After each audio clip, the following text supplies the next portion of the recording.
हम आए हैं हमारे देसी खेत में, इसमें हम देसी बीजों की बुआई और सुभाष पालेकर कृषि एसपी के पद्धति के द्वारा, जीवामृत के द्वारा हम इसमें खेती कर रहे हैं बिना किसी पेस्टिसाइड फर्टिलाइज़र के, और देसी बीज इसमें उपयोग इन खेतों में हुए हैं। तो ये 2 एकड़ का खेत आप देख पा रहे हैं, इधर है 1 एकड़ और 1 एकड़ इधर है। तो आप ये दोनों खेत में आप देख पा रहे होंगे, दूर तक आपको डब्बे दिखाई दे रहे होंगे, अलग अलग जो साइज़ के डब्बे। जैसे ये मेरे नज़दीक में एक डब्बा है ना। तो ये ऐसा डब्बा में जो आया हुआ है, जो नीले कलर का डब्बा आपको हर कोने में दिखा होगा, एक डब्बा ये है जो आपको दिख रहा है। और ये हमारे भाई हैं जो अमृत का छिड़काव कर रहे हैं, भाई मिलन वर्मा और मिलन ठाकुर और धर्मेंद्र भाई। तो ये लोग जो अमृत का जो छिड़काव कर, जो हमारे घानी का संचालन करते हैं, मिलन ठाकुर और धर्मेंद्र। तो ये छिड़काव जो हो रहा है, आप देख पा रहे हैं, आपको मैं जीवामृत दिखा भी देता हूँ। और हमारे चारों कोनों में ये जीवामृत रखा हुआ है, इधर भी आपको दिख रहा होगा, और दूर तक जो छोटे छोटे डब्बे में दिखाई कि सारे जो डब्बे हैं, एक डब्बा दिख रहा होगा, 2 डब्बा है ना, ये है एक, सभी जगह जीवामृत का है। ये एक डब्बा है ना, 2-3 डब्बे हैं, ये सभी में वो जीवामृत है। एक नीला डब्बा है, जो एक बड़ा डब्बा है, इधर भी एक नीला डब्बा है। तो ये सारा एक लास्ट में डब्बा है, और इधर भी हमने सब जगह ये डब्बा आपको दिखाया। सभी ये जीवामृत का छिड़काव ऐसा करता है। तो ये मेहनत आपको दिख रही है दोस्तों कि हमको मेहनत कितनी करनी पड़ती है, मगर दूर के खेतों के लिए घन जीवामृत का भी फार्मूला आता है, मगर पहली बार की खेती में कम से कम जीवामृत ज़रूरी होता है, इसलिए हमने जीवामृत का उपयोग किया है। और ये हमको अगले 15-20 दिन बाद डालना पड़ेगा, तो ऐसा रोटेशन में चलते रहेगा सभी जगह। और 3 एकड़ का एक बार हमारा जीवामृत बनता है। एक डब्बा आपको यहाँ दिख रहा होगा। सारे डब्बे सिंचाई के बाद, ये छिड़काव के बाद डब्बे थोड़ा छिड़काव चल रहा है, दे रहा है। वो छोटा डब्बा, वो अलग छोटे छोटे डब्बे सफ़ेद आपको दिख रहे होंगे, वो सारे जीवामृत के डब्बे हैं। इधर भी आपको दिखेगा जीवामृत का डब्बा, है ना। तो एक डब्बा हम आपको दिखा देते हैं, ये पीछे छिड़काव चल रहा है। और जीवामृत दोस्तों सभी को पता है, आप सर्च भी कर सकते हैं। हमारा देसी विकल्प है कि जिसमें हमको ज़्यादा गोबर के जगह में कम गोबर के माध्यम से हम कैसे आसानी से जीवामृत बनते हैं। ये है जीवामृत, उसकी स्लरी, एक स्मेल आती है इसमें, गोबर गौमूत्र के द्वारा बना हुआ है। अभी शायद आपको अच्छे से दिखेगा, है ना। तो ये जीवामृत है, ये लिक्विड फॉर्म में रहता है और ये डब्बे में रहता है। ये आपको दिखा देता हूँ, है ना, ये आपको हिल के दिख रहा होगा, ये पानी जैसा ही है।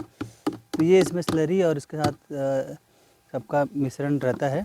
और इसकी पद्धति आपको बताया था मैंने कि लगभग 10 किलो गोबर, 10 किलो खली, 10 किलो 10 लीटर गौमूत्र है, और 10 किलो एक पौने बरगद या पीपल के पेड़ के किनारे की मिट्टी रहती है, और 1 किलो 1.5 किलो गुड़ रहता है, और 1 किलो बेसन रहता है, चना का बेसन। तो इसके माध्यम से हम लोग ये जीवामृत बनाते हैं। 3 से 4 दिन में एक बड़े 200 लीटर के ड्रम में पूरा फुल पानी भर देते हैं और ये सारी चीज़ों को मिला देते हैं, तो ये हमारा जीवामृत बन जाता है। इसको घड़ी की दिशा में हर दिन में 2 या 3 बार घुमाना पड़ता है, और इसकी पूरी विधि हमने हमारे पुराने वीडियो में बताई हुई है। तो ये जीवामृत की देसी खेती है दोस्तों, जिसमें हम अपने आने वाले भविष्य को शुद्ध खान पान दे सकते हैं।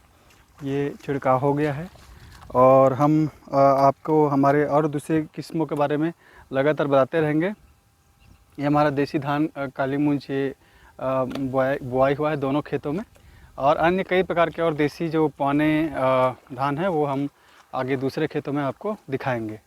तो ये है अलग है 2 एकड़ का जो ज़मीन है, 5.5 एकड़ अलग जो उधर तालाब से दिख रहा है उसके उस पार है।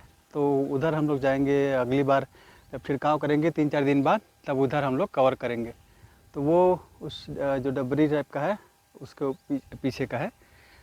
तो ये छिड़काव इस प्रकार की पद्धति रहती है। और जैसा आपको पता है कि सभी को लिए किसी के लिए नुकसानदायक नहीं है। ये जीवामृत का फार्मूला जो है वो छिड़काव वाला हो किसी के लिए भी वो हानिकारक नहीं रहता है, क्योंकि गोबर शुद्ध तरीके से बना हुआ है। इस प्रकार से इसको छिड़काव करना रहता है। और इसमें दोस्तों आप सभी को पता है कि अरबों खरबों बैक्टीरिया रहते हैं, और वो बैक्टीरिया ही हमारी फसल को उपजाऊ बनाते हैं, उनको पोषण देते हैं। ये इतना ही हमको हर जगह पहुंचा के करना है, बाकी काम वो बैक्टीरिया कर लेते हैं।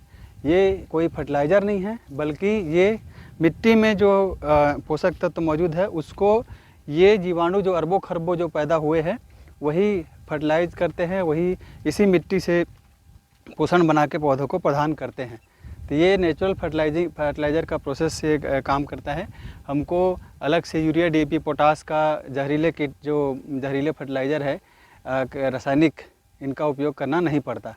तो जैसे आपको पता है कि हमारी जो डॉक्टर BRC क्लिनिक की चिकित्सा में उन्होंने सर ने एक पैकेट भी बनाया है 1000 रुपये का, जिसमें सभी लोगों को जो मरीज़ हैं उनको शुद्ध अनाज जो है मिल सकता है 1 महीने का।